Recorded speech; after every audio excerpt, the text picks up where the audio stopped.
Bien, je rappelle que nous avons encore 2 cours, le 10 et le 17 janvier, donc après les vacances de Noël et de fin de l'année, on reprendra pour le 10 et 17 janvier. Alors pour la fin de cette présentation, je pensais utile, même si c'est un exercice un peu compliqué, de montrer que ces analyses sur des destinations de textes créés par les traductions, les pages de titres, les préliminaires trouvent leur effet lorsqu'on entre dans les textes eux-mêmes. C'était une manière d'ailleurs de montrer que parfois ce type d'approche bibliographique ou historique a pu être considéré comme seulement se situant alentour des textes. Je ne crois pas. Je crois que c'est une manière d'entrer profondément dans les textes. Alors il y a un exemple particulier que vous trouverez dans toutes les éditions récentes mentionnant comment à la fois Hamelot avait manqué le sens du texte et qui d'autre part renvoie à la difficulté de la traduction, c'est la maxime 98. Alors j'en lis la traduction chez Hamelot parce qu'en plus elle est fondamentale pour l'ensemble du livre. Dissimuler. C'est le titre qu'il a donné. Les passions sont les brèches de l'esprit. La science du plus grand usage est l'art de dissimuler. Celui qui montre son jeu risque de perdre. Que la circonspection combatte contre la curiosité. À ces gens qui épluchent de si près les paroles, couvre ton cœur d'une haie de défiance et de réserve, qu'ils ne connaissent jamais ton goût, de peur qu'ils ne te préviennent, ou par la contradiction, ou par la flatterie. Donc ça, c'est la traduction de 1684 de la maxime ou de l'aphorisme 98. Et on voit immédiatement, lorsqu'on se réfère au texte espagnol, à la fois les difficultés que devait affronter Hamelot et les subtils changements de registre qui sont opérés par la traduction. Parce que le titre, si titre il y a, de la maxime dans le texte de Gracian est cifrar, chiffrer, la voluntas. Et ce qui a été traduit comme titre par dissimuler. Mais en fait, chiffrer la volonté, l'intention,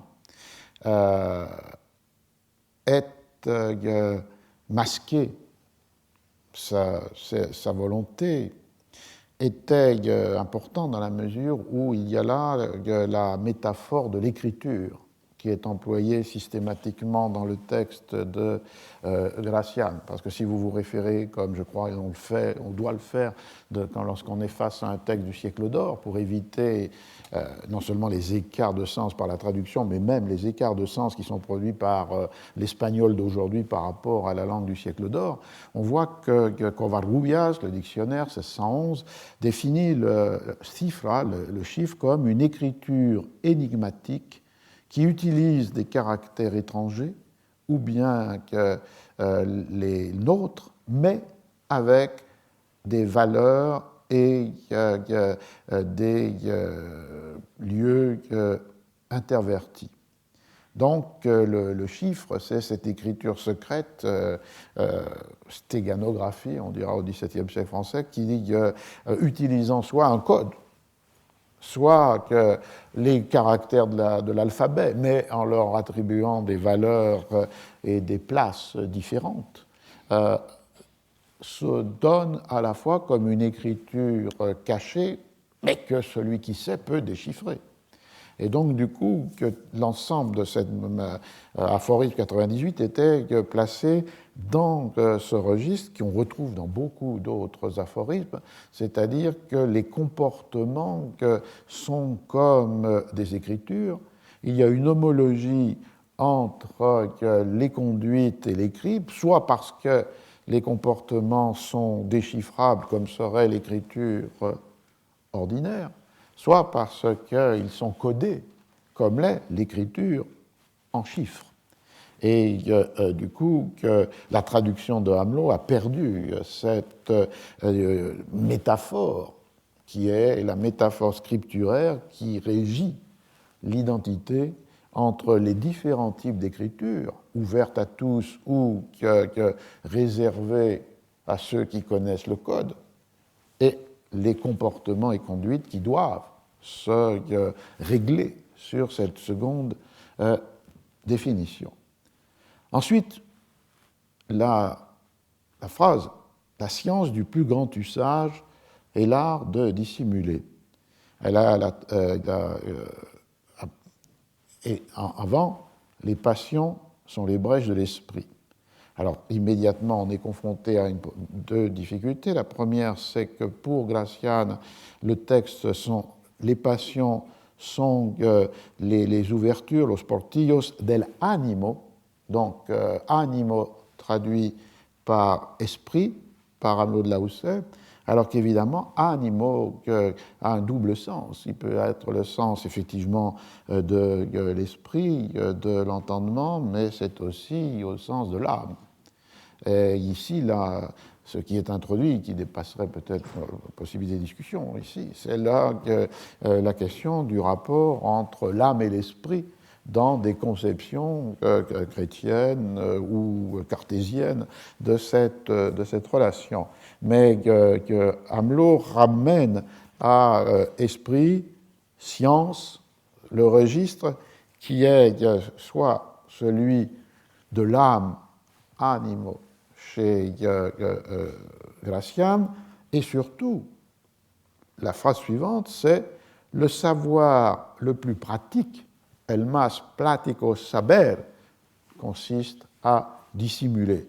Et donc, ce que Hamelot traduit comme la science du plus grand usage, comme un corpus finalement de préceptes, de principes, est pensé par Gracian, et on l'a vu la fois dernière, à l'intérieur d'un système de relations, de situations, de communication. La praxis, le savoir à l'état pratique. Et donc passer du savoir pratique à la science est aussi un décalage de signification qui est opéré par la traduction de Gracian. Ensuite, évidemment, on a là ce qui pourrait être commun, le mot dissimuler, et consister en dissimular. Alors, quand on se réfère au dictionnaire, on voit que dissimulation, dans Covarrubias, c'est faire que quelque chose ne soit pas compris, occulté, et avec, du coup, des sens qui sont progressivement glissants au négatif. L'adverbe dissimuladamente signifie de faire quelque chose sans avertir, et le sens le plus négatif, c'est celui de dissimulado, l'adjectif, c'est-à-dire, comme le dit Gracian, celui qui cache ça, mais qui cache quoi? Qui cache sa malice, malicia, qui cache sa méchanceté. Et donc, on a une série de déplacements dans cette brève définition de dissimulado et dissimuladamente qui introduit cette valeur négative qu'on a retrouvée en 1730 chez Courbeville. L'homme de cour dissimule et c'est un vice. Et l'opération ici, indépendante de la traduction, de Gracian puis de Hamelot, c'est de transformer cette définition négative en une conduite légitime et une conduite qui est non plus réprouvée ou condamnable, mais qui est légitime et nécessaire. Et c'est là où entre ce que Hamelot a traduit, que la circonspection combatte contre la curiosité. Pourquoi la dissimulation est nécessaire? Parce qu'elle est une défense de la circonspection contre ceux qui veulent démasquer, entrer dans la connaissance de l'autre. Et donc, un combat entre circonspection et curiosité qui, dans le texte original, était donné par compita, sont en compétition la detención del recatado, ce qui veut dire plus ou moins la retenue du prudent. Et elle joue contre quoi, cette retenue du prudent? Contre la attention del advertido, c'est-à-dire contre l'attention de l'avisé. Mais cette attention qui cherche à déchiffrer la raison de la conduite et contre laquelle on doit se défendre en dissimulant par la prudence quelle est sa volonté, la volonté. Et là, on arrive à cette phrase que vous trouverez citée dans beaucoup des préfaces des traductions contemporaines, parce qu'elle est en quelque sorte un résumé de la difficulté de l'articulation entre métaphore et littéralité dans Gracian, qui décourage les traducteurs. Bon, c'est la phrase « À ces gens qui épluchent de si près les paroles, couvre ton cœur d'une haie de défiance et de réserve. » Et cette phrase est la traduction de ce que j'ai écrit au tableau, c'est-à-dire a l'inces de discurso, jivias de interioridad. Et évidemment, c'est un peu comme dans le Bourgeois gentilhomme, lorsque Belmen est traduit par une très longue phrase de Coviel. Ici, clairement, Amelot de Laussay a été mis en difficulté par cela. Parce que quel est le sens littéral de cela? Ça veut dire, aux yeux de lynx, alors, dans une formule de concision, Gracian supprime les yeux. Au lynx des discurso, c'est-à-dire aux yeux de lynx qui veulent pénétrer le discours. Qu'est-ce qu'on peut opposer? Qu'est-ce qu'il faut opposer? Jivias de interioridad. Jivia, c'est la sèche, le mollusque. Et que font les sèches? Elles jettent de l'encre. Et donc, du coup, là, il a supprimé, non pas, il a supprimé l'encre pour garder simplement la sèche de l'intériorité, c'est-à-dire la sèche de toi-même, de ton esprit. Et donc, avec ce jeu qui est à la fois de métaphores, mais de métaphores tronquées, puisqu'il faudrait lire « aux yeux de lynx qui pénètre le discours, s'oppose, compité, s'oppose l'encre de la sèche de ton intériorité ». Et donc, une traduction pourrait être au lynx de l'esprit s'oppose la sèche du secret, quelque chose comme ça. Mais évidemment, complètement décontenancé, Amelot de Laussay a fait cette périphrase à ces gens qui épluchent de si près les paroles, c'est-à-dire à ces yeux de lynx qui veulent pénétrer les discours. Couvre ton cœur d'une haie de défiance et de réserve. Alors il a glissé vers une sorte d'image agreste et agricole des haies, alors qu'il a laissé tomber complètement l'idée de la sèche qui protège son secret parce qu'elle produit de l'encre qui va occulter quel est le secret de l'intériorité. Et du coup, on voit à la fois, évidemment, la convergence entre Gracian et Amelot pour légitimer des conduites qui pouvaient être communément reçues comme étant condamnables. Cette idée de la dissimulation qui dissimule la malice, qui dissimule la méchanceté, qui deviennent légitimes parce qu'elles sont nécessaires dans le monde social tout entier pour Gracian, de la cour pour Amelot, et en même temps l'immense différence dans l'écriture, puisque cette écriture ici poussée à son point extrême de concision et de métaphore ne peut être rendue que par le déploiement d'une paraphrase, dont on ne sait pas d'ailleurs si Amelot a vraiment compris quelle était la référence à Jivias de interioridad.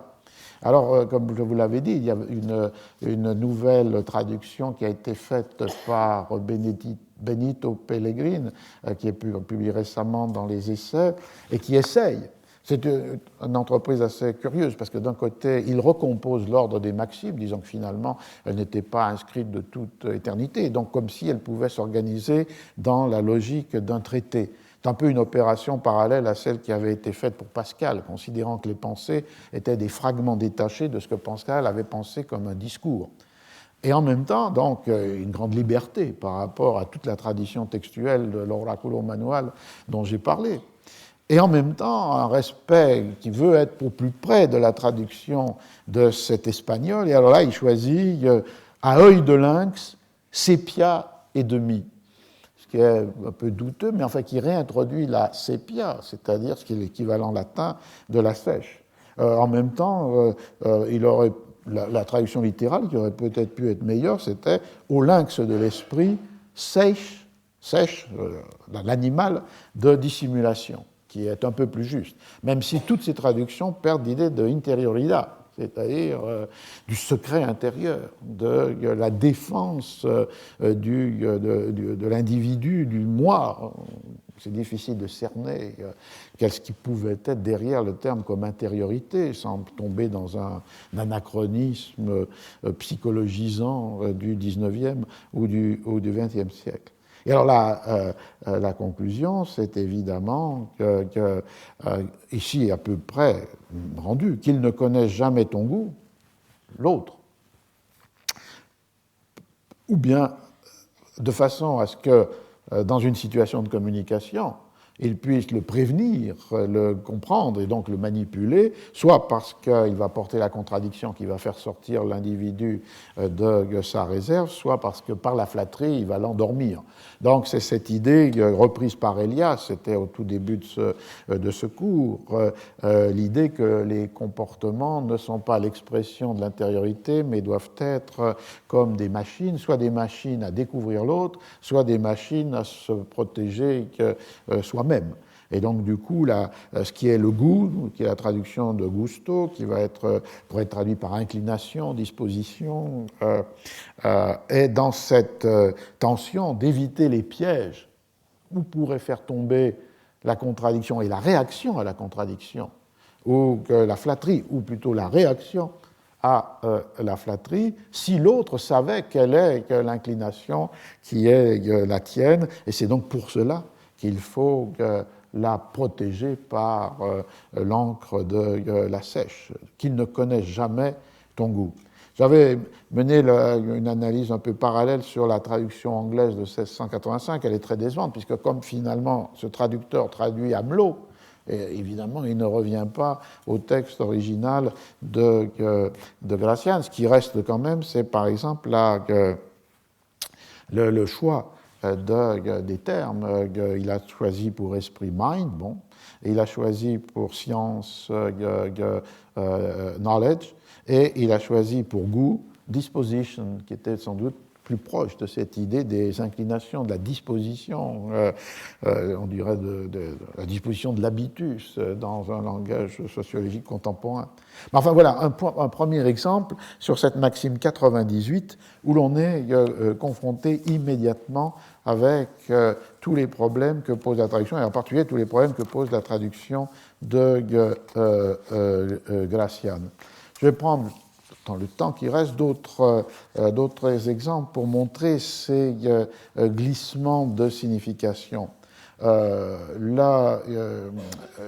exemple, la maxime qui est la maxime 120, qui a été traduite par Hamelot comme s'accommoder au temps, et qui en fait a comme premier mot du texte vivir a lo platico, c'est-à-dire vivre dans la praxis. Vivre dans la pratique, et ce qui est là finalement toute la base du raisonnement de l'architecture de Gracian, dans ce sens est d'une grande modernité, puisque c'est l'idée de situation de communication qui impose des pratiques, et qui donc justifie des règles de comportement qui peuvent prendre distance par rapport au commandement de la morale chrétienne. Donc il y a bien là une difficulté, puisque évidemment Hamelot n'utilise pas ce terme qui pour nous est fréquent, commun, de pratique, mais qui est essentiel chez Gracian. Alors voilà ce que traduit Hamelot. Je prends ici, que l'homme prudent s'accommode au présent, soit pour le corps ou pour l'esprit, quand même le passé lui semblerait meilleur. Il n'y a que pour les mœurs que cette règle n'est pas à garder, attendu que la vertu doit se pratiquer en tout temps. On ne sait déjà plus ce que c'est que dire la vérité, que tenir sa parole. Si quelques-uns le font, ils passent pour des gens du vieux temps, de sorte que personne ne les imite, bien que chacun les aime. Malheureux siècle où la vertu passe pour étrangère et la malice pour une mode courante. Que le sage vive donc comme il pourra, s'il ne le peut comme il voudrait. Qu'il se tienne content de ce que le sort lui a donné, comme s'il valait mieux que ce qu'il lui a refusé. On voit donc que l'idée là est l'idée de s'ajuster au temps, doublée par l'idée que le monde est devenu plus mauvais, puisqu'à cette idée de la chute originelle s'ajoutait l'idée du siècle d'airain succédant au siècle d'or. Donc les deux données chez Gracian, ici transmises par Hamelot de la Houssaye, existent. Mais vous l'avez entendu, le registre du modèle qui est proposé, il est le registre de la prudence et de la sagesse. Que l'homme prudent s'accommode au présent, que le sage vive donc comme il pourra. C'est-à-dire, effectivement, ici, il y a un lexique, un champ sémantique qui fait plutôt référence donc à une distance au monde. Ce monde mauvais, on peut prendre distance par rapport à lui, et c'est une forme de la sagesse. Et ceci était la traduction dans le texte de Gracian. Je reprends exactement les mêmes passages. Ce que Hamelot a traduit que l'homme prudent s'accommode au présent était chez Gracian que el cuerdo s'accommode au présent. Alors c'est assez paradoxal puisque finalement Hamelot prend un des mots du titre de Gracian, mais pour traduire un texte, un mot que Gracian avait mis différent. El cuerdo, la cordura, cuerdo, renvoie à quelque chose qui n'est pas dans l'ordre d'une sorte de sagesse. Il renvoie à quelque chose qui est dans l'ordre du jugement, de la capacité à discerner. Et là où Hamelot a dit que le sage vive donc comme il pourra, Gracian, fidèle à son livre précédent, a dit « Viva el discreto como puede ». Et quand on revient aux définitions originelles de discreto, c'est ni la discrétion au sens moderne, ce qu'avait justement refusé Courbeville, mais ce n'est pas nécessairement l'homme universel dans toutes les capacités qu'énumérait en 1730 le jésuite Courbeville. C'est l'homme de bon sens, l'homme de jugement, qui sait pondérer les choses, qui sait donner sa juste place à chacune d'elles. On voit donc que le registre n'est pas celui d'une morale de la retraite ou du retrait, mais qu'il est celui d'une capacité au discernement, à l'évaluation, au calcul, au jugement, savoir mettre les choses chacune à sa juste place. C'est-à-dire, finalement, on est renvoyé à la fois à la notion à nouveau de pratique, puisque c'est dans l'aphorisme qui s'appelle « vivir allo pratico » qu'on rencontre cela, et on est aussi renvoyé à une distinction introduite là pas seulement par l'obscurité, la arcanidad, comme disait la Stanosa du texte, mais qui est introduite par le fait que si vous vous référez au dictionnaire ou au texte ancien, ce qui est l'opposé de discreto, c'est vulgo, avec une première différence qui est une différence en termes de capacité ou d'incapacité à juger, mais qui réintroduit presque immédiatement une différence sociale, dans la mesure ou que la chaîne sémantique de Vulgo n'est pas simplement la capacité à juger, mais peut-être aussi identifiée avec la populace ou avec les ignorants. Et c'est une réintroduction d'une opposition entre le discreto et sa capacité de jugement, qui n'est pas exclusif de tel ou tel milieu social, mais qui marque une frontière à l'intérieur du monde social. On voit donc qu'il y a un déplacement opéré par Amelot entre une activité qui est au cœur de la pratique et qui est cette capacité à exercer le juste discernement et à mettre les choses à leur place, à pondérer, et de l'autre côté, une réinterprétation par Amelot qui est plus liée avec le retrait en soi, sinon le retrait du monde. Et un détail, c'est pour ça qu'il faut être très précis, un détail le montre, quand Amelot dit « si quelques-uns le font », c'est-à-dire de croire qu'il faut encore tenir parole, dire la vérité, si quelques-uns le font, ils passent pour des gens du vieux temps. C'est très, très jolie formule d'ailleurs. Mais en même temps, si vous vous référez au texte espagnol, il n'y a pas quelque chose d'aussi vague que si quelques-uns le font, il y a los varones buenos paraissent être faits au bon temps. Et varones buenos, ça veut dire, varon c'est l'homme masculin, mais c'est aussi l'homme de jugement, l'homme de raison, l'homme de discurso, dit Covarrubias. Et avec l'utilisation de varones, il y avait de nouveau cette série qui est cuerdo, varon, discreto, et que Amelot rend par prudent, quelques-uns et sages. Et on voit qu'il y a là une série aussi d'écarts tout à fait importants. Quant la traduction anglaise, elle est restée dans le contexte évidemment de Amelot avec prudent man, wise man, l'homme sage, and if any do, si quelques-uns le font. Deuxième exemple, qui est là un exemple sur un changement, non pas de difficulté intrinsèque de traduire un langage, on pourrait dire baroque si on veut aller vite, qui est celui de Gracian, un langage d'arcane, un langage d'oracle, mais qui est lié à un rechangement de registre d'expérience en quelque sorte, la capacité au jugement opposée au retrait de la sagesse. Je vais terminer avec trois autres exemples, peut-être plus brefs. C'est l'aphorisme 291 qui a pour titre en français « Savoir faire une tentative ». Et évidemment, d'entrée de jeu, bon, c'est la traduction de saber hacer la tentativa, mais immédiatement le problème naît parce que la traduction n'a aucun sens. Tentativa dans le sens de Gracian et du siècle d'or, ça veut dire savoir sonder. Donc sonder les mers, mais aussi sonder les autres.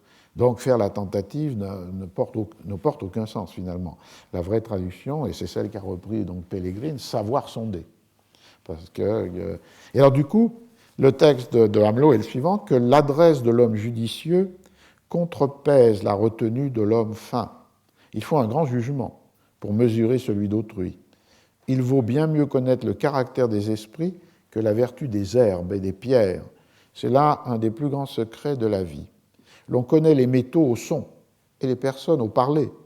L'intégrité se reconnaît aux paroles, mais encore plus aux effets.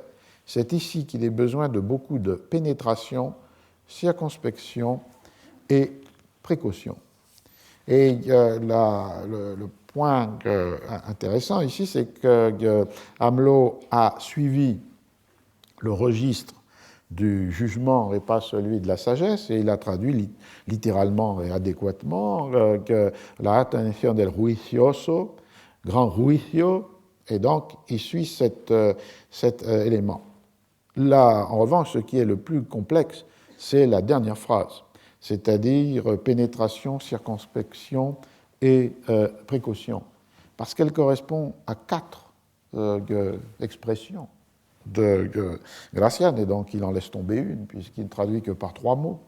Et les 4 expressions montrent, évidemment, dans un sens, la limite de mon exercice de comparaison avec les dictionnaires, puisque dans 3 des 4 cas, on ne trouve pas dans le Covarrubias le terme qu'emploie Gracian, qui peut être soit un usage nouveau, soit quasiment un néologisme, puisque Gracian parle à la fin, pour ce dont il est nécessaire, aquí es menester, qu'est-ce qui est nécessaire? D'abord, el extravagante reparo. Et ici, le sens premier de reparo, c'est le remède. Et extravagante, non pas forcément au sens d'extravagant, mais un remède hors de l'ordinaire, une capacité qui dépasse le normal. Ensuite, ce qui est nécessaire, la observation profunda, évidemment qui peut être là traduit plus ou moins adéquatement par la pénétration. Ensuite, la subtile nota, circonspection. Mais évidemment, le terme de nota pourrait renvoyer à nouveau à ce langage métaphorique de l'écrit appliqué aux pratiques du monde social et une subtilité de l'observation. Alors, est-ce que c'est cela que Hamelin a traduit par pénétration ou est-ce que c'est cela qu'il a traduit par circonspection? Ce n'est pas très clair. Il a en tous les cas mis ensemble ces 2 éléments. Et alors l'ultime élément, qui est la précaution dans le texte de Hamelin, est la traduction de la ruiciosa crisi. Crisi dans le terme crisis, dans le vocabulaire de Gracian, ce n'est pas la crise, c'est la capacité de la critique, et ici une capacité de la critique qui est appuyée, et c'est la série qui ouvre et ferme son aphorisme, la attention del juicioso, et ici il termine con la juiciosa crisis, juicioso, juiciosa lié à la capacité du juicio et donc finalement à la capacité du discreto. Et la juiciosa crisis est cet art de la critique judicieuse ou appuyée sur le discernement qui est là, mise à l'état pratique. Ce qui, en tous les cas, restait aussi la différence, c'est que les mots de Gracian sont tous des mots qui vont dans une situation où on observe, où on note, où on applique le remède de protection, où on applique la critique avisée. Alors qu'évidemment, dans le vocabulaire français, toujours, ces mêmes réalités sont en quelque sorte décontextualisées pour être ramenées à des sortes de qualités de l'esprit, la pénétration, la précaution, la circonspection. Je ne voudrais pas pousser trop loin la différence, mais il est clair que une des plus grandes difficultés peut-être de la traduction pour Hamelin, c'était de ne pas saisir ou de ne pas rendre cette définition des termes dans la pratique de la rencontre, qui est celle de Gracian, pour les ramener à des qualités de l'esprit ou de l'âme. 4e et avant-dernier exemple, c'est un texte qui a pour titre, c'est la maxime 169, ou l'aphorisme, « Ne point donner dans l'humeur vulgaire ». Et le texte commence de la façon suivante, « C'est un grand homme que celui qui ne donne point d'entrée aux impressions populaires.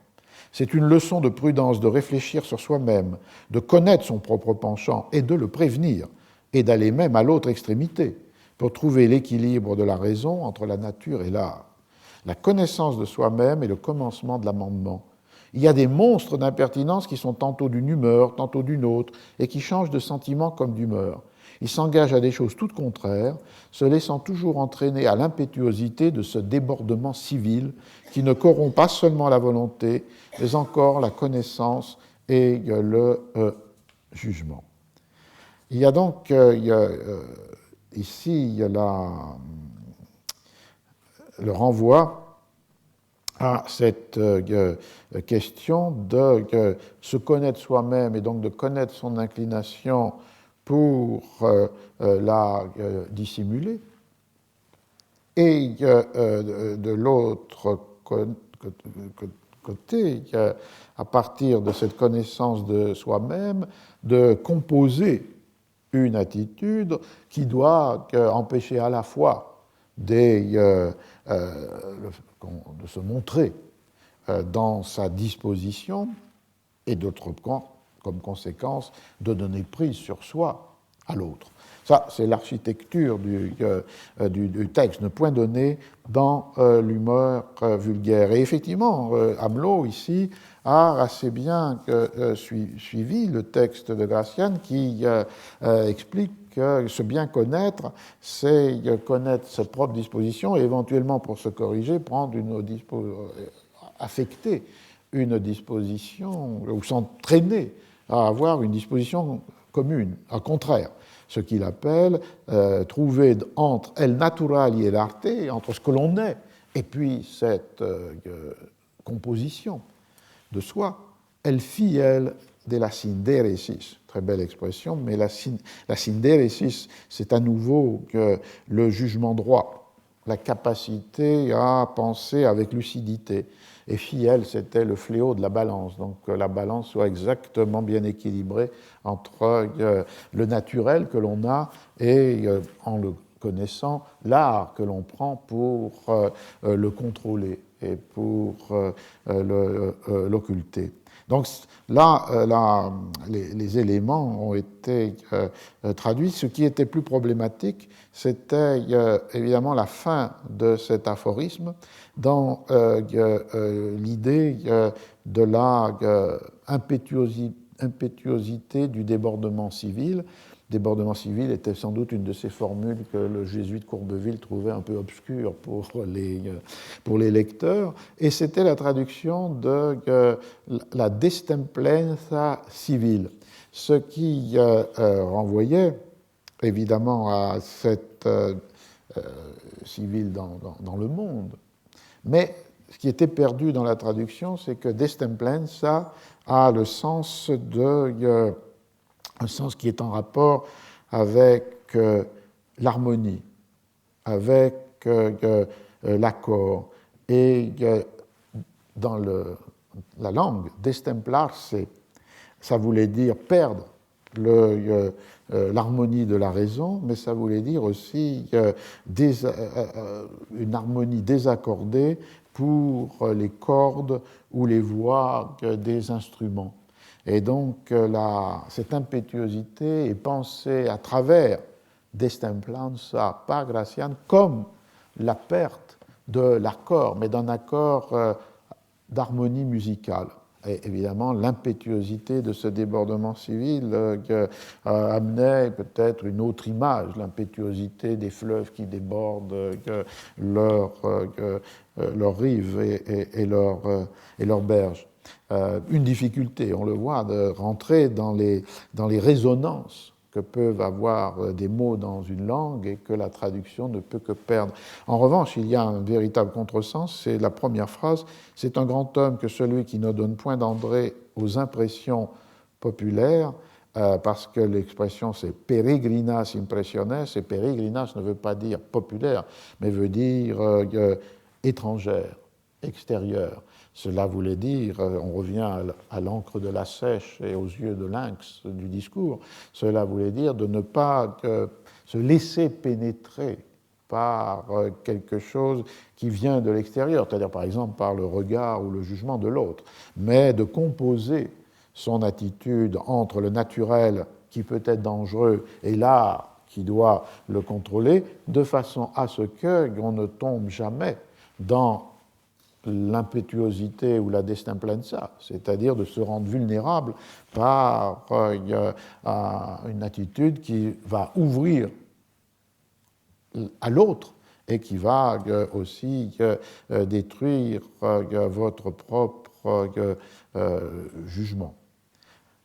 Donc on voit aussi ici cette question des registres de langue, des traductions de termes qui peuvent être prises dans un mauvais sens, la difficulté de rendre des résonances de langue, même si la traduction est fidèle du point de vue du sens, et puis aussi que la spécificité d'une écriture, el fiel de la sindéresis, une expression que Hamelot ne peut pas traduire, donc il reste sur l'équilibre de la raison entre la nature et l'art, puisque fiel de la sindéresis, c'est à nouveau une même type de formule. C'est-à-dire fiel, ça renvoie à une réalité matérielle, c'est le fléau de la balance, et sindéresis, ça renvoie avec une certaine recherche d'hellénisme, ça renvoie à la capacité au jugement droit et à la lucidité. Alors je termine avec le dernier exemple, qui est un exemple qui est l'aphorisme 273, et qui, je le prends puisque ça fait une sorte de conclusion sur la totalité de ces observations sur Gracian, Hamelot. Le titre choisi par Hamelot, c'est « Connaître à fond le caractère de ceux avec qui l'on traite ». L'effet est bientôt connu quand on connaît la cause. On le connaît particulièrement en elle et puis en son motif. Le mélancolique augure toujours des malheurs, le médisant des fautes. Tout le pire s'offre toujours à leur imagination, et comme ils ne voient point le bien présent, ils annoncent le mal qui pourrait arriver. L'homme prévenu de passion parle toujours un langage différent de ce que sont les choses. La passion parle en lui et non pas la raison. Chacun juge selon son caprice ou son humeur, et pas un selon la vérité. Apprends donc à déchiffrer un faux semblant et à épeler les caractères du cœur. Étudie-toi à connaître celui qui rit toujours sans raison et celui qui ne rit jamais à faux. Défie-toi d'un grand questionneur comme d'un imprudent ou d'un espion. N'attends presque rien de bon de ceux qui ont quelques défauts naturels au corps, car ils ont coutume de se venger de la nature en lui faisant aussi peu d'honneur qu'elle leur en a fait. D'ordinaire, la sottise est à proportion de la beauté. Le texte qui est là traduit, qui est cette Maxime 273, est assez bien traduit, à une exception près, c'est-à-dire le fait qu'il n'a pas bien compris Hamelot la question du rire qui était liée à l'utilisation d'un jeu de mots par Gracian, puisque c'est connaît celui qui toujours rit falto, c'est-à-dire qui là rit de manière... la distinction, elle est entre celui qui rit à propos et celui qui rit mal à propos. Et c'était ça qui était sur le jeu entre falto et falso. Et il a commis un contresens, puisqu'il s'agit de étudie-toi à connaître celui qui rit toujours sans raison et celui qui ne rit jamais à faux. Ce n'est pas le sens que voulait rendre le texte de Gracian, mais dans le sens que... voilà. Bon, je reviendrai là, c'est moi-même qui suis débordé par Gracian. Mais je reviens donc à un problème que je voulais traiter avec cette ultime maxime, et qui était la métaphore de la textualisation des comportements, puisque ici, Hamelot l'a bien saisi, et il a traduit l'idée de « sache déchiffrer un semblant, un faux semblant », et délétréar, ça veut dire épeler, lettre à lettre, commencer à lire en prononçant lettre à lettre comme A, B, C, sans joindre les parties. Et il l'a traduit avec cette idée d'épeler les caractères du cœur et finalement de pouvoir déchiffrer los señales, qu'il a traduit par... ça, il l'a laissé de côté, mais c'est l'idée de déchiffrer correctement les signes, les indices, les traces d'une chose absente. Et donc, on entrait là dans ce registre de la métaphorisation par le rapport à l'écriture de la totalité des comportements, et donc de la même manière qu'on doit lire des textes, on doit lire les hommes, avec ces techniques de l'épellation, du déchiffrement et de l'interprétation des signes. Et je pense que c'est un point important et intéressant dans la mesure où effectivement cette idée-là, on va terminer avec ça, cette idée-là de la métaphore du livre ou de la lecture appliquée hors le monde de l'écrit et hors le monde du déchiffrement des textes est à la fois fondatrice, puisqu'elle pourra amener jusqu'à aujourd'hui tous les sens métaphoriques de lire, puisqu'on peut lire un tableau, on peut lire une ville, on peut lire les cœurs, on peut lire la mémoire. Et donc elle a une capacité ou un potentiel de compréhension puissant avec cette idée qu'on peut étendre la métaphore du texte au-delà de l'écrit et la métaphore du lire au-delà du déchiffrement de mots, de lettres, de mots et de discours. En même temps, elle introduit évidemment le risque qui est celui de l'imposition d'une logique qui serait la logique du discours, qui est la logique d'une raison scolastique, disait Bourdieu, sur des objets, ou objets au sens matériel, ou des comportements, ou des conduites, dont les logiques de production et d'interprétation ne sont pas soumises aux règles de la logique du discours ou de la logique de l'écrit. Et je crois que nous avons hérité fortement de cette tension entre ces deux sens du mot lire. Il y a un très beau texte intéressant de Paulo Freire qui s'appelle L'importance de l'acte de lire, a importanza do atu de ler, et qui joue sur ces deux sens, c'est-à-dire le sens qui pour nous est le plus immédiat, en particulier dans cette perspective d'histoire de la culture écrite. Lire, c'est lire des lettres, des mots, des phrases et des discours sur des objets écrits. Et puis, d'autre part, lire, ça peut être lire avant même la capacité à la lecture comme lecture de discours écrit, la capacité au déchiffrement du monde, de la nature, des êtres, des sentiments, ce qu'il appelle dans son texte Palabra Mundo, une parole monde, qui est l'objet donc de ce déchiffrement. Et je pense que cette tension, cette ambivalence qu'on peut enraciner comme ça dans cette écriture de Gracián, elle a cette double projection dans le futur. D'un côté, de démultiplier les possibilités de la métaphore du texte et de la lecture, et de l'autre côté, de présenter le risque de la réduction de la logique pratique, du sens pratique, de logiques qui produisent ou suggèrent du déchiffrement, mais selon des dispositifs, des trajectoires, des procédures qui ne sont pas celles de l'écrit, de les rabattre ou de les absorber ou de les englober dans une perspective logocentrique ou une perspective qui finalement en détruit la spécificité.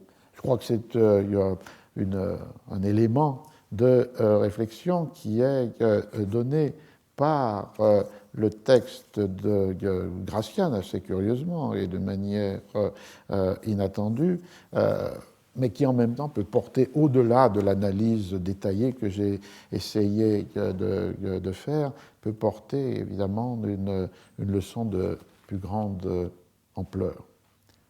Bien, on peut en rester là. Je vous souhaite d'heureuses fêtes de Noël et de fin d'année, Et on se retrouve le 10 janvier, si vous voulez.